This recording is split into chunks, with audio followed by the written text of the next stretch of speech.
Hola a todos, soy el mago del inglés, The Wizard of English.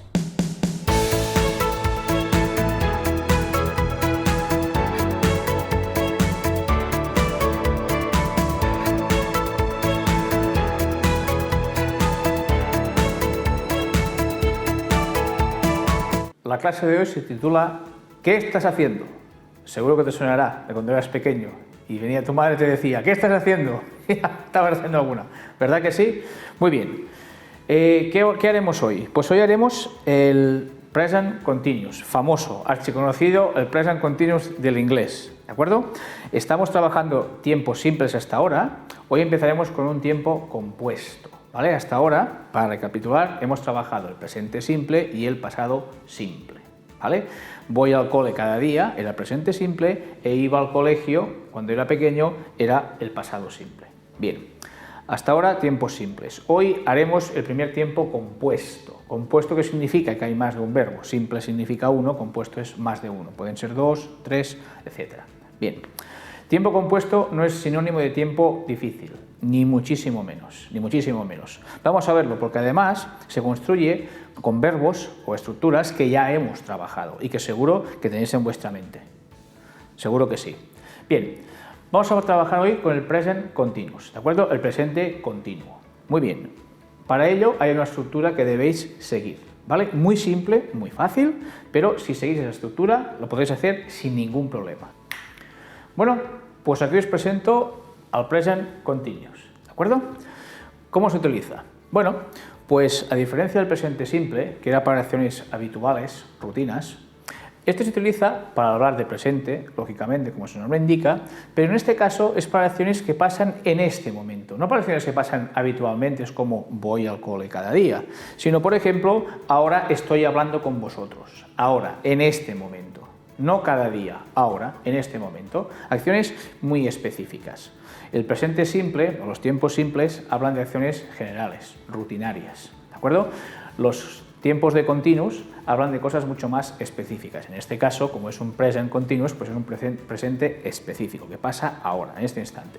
Bien, también se utiliza para acciones temporales. ¿Qué significa esto? Pues acciones que pasan durante un periodo de tiempo determinado y ya está. Por ejemplo, cuando yo era niño, iba al cole a pie, pero durante un mes me rompí la pierna, un mes o más, y entonces durante ese tiempo, durante este periodo de tiempo, fui en muletas, me llevaba mi padre en coche, con lo cual esto es una acción temporal que se desarrolla durante un tiempo, pero que no es habitual.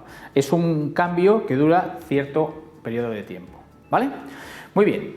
¿La estructura cuál es? Esta es la estructura que tenéis que familiarizaros.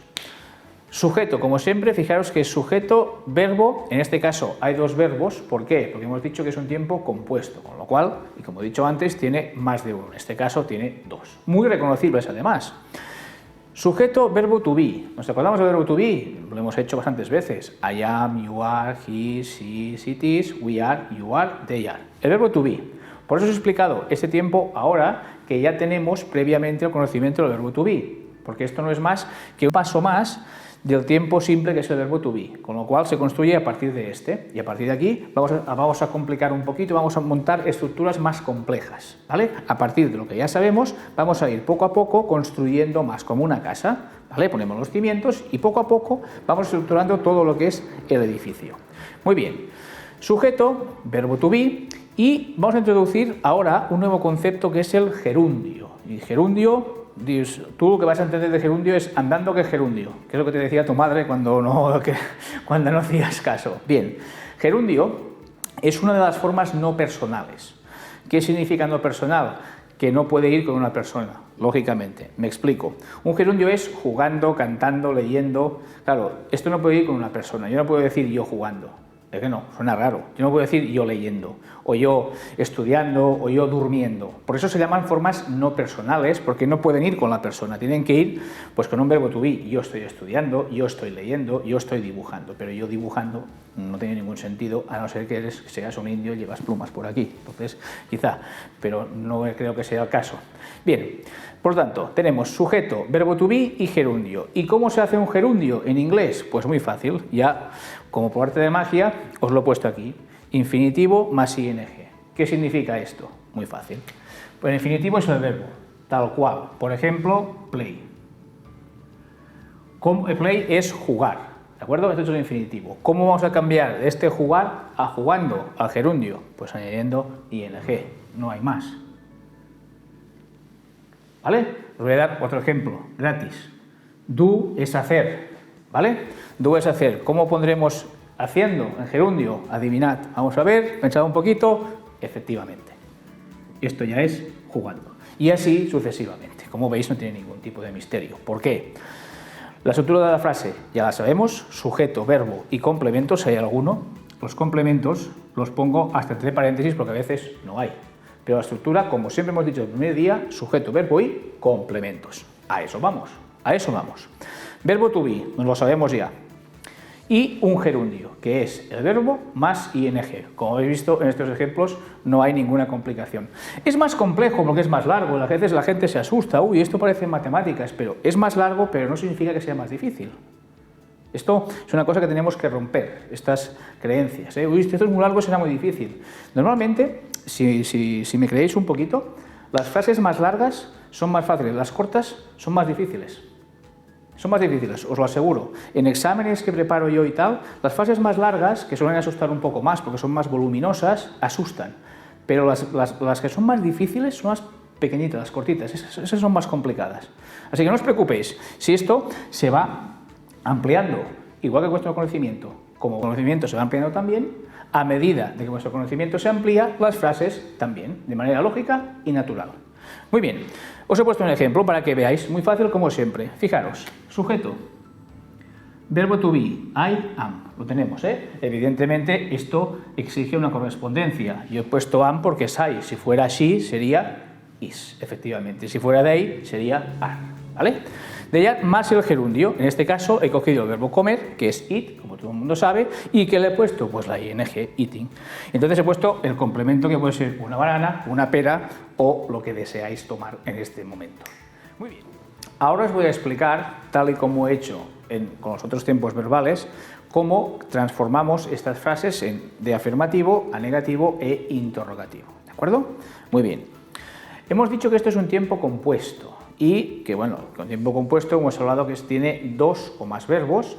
Otra cosa que se diferencia en los tiempos compuestos, como es el caso de los simples, el presente o el pasado, que ya hemos trabajado, es que los simples tenían auxiliares. Si nos acordamos, presente simple do o das, pasado did, futuro will, condicional would. Pero estos son para los tiempos simples.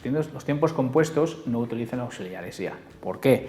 Porque como son más de un verbo, no necesitan auxilio, ya son dos. ¿De acuerdo? Los que son simples, pobrecito, como van uno con uno, pues necesitan este auxiliar. Esto es broma, ¿eh? Vale.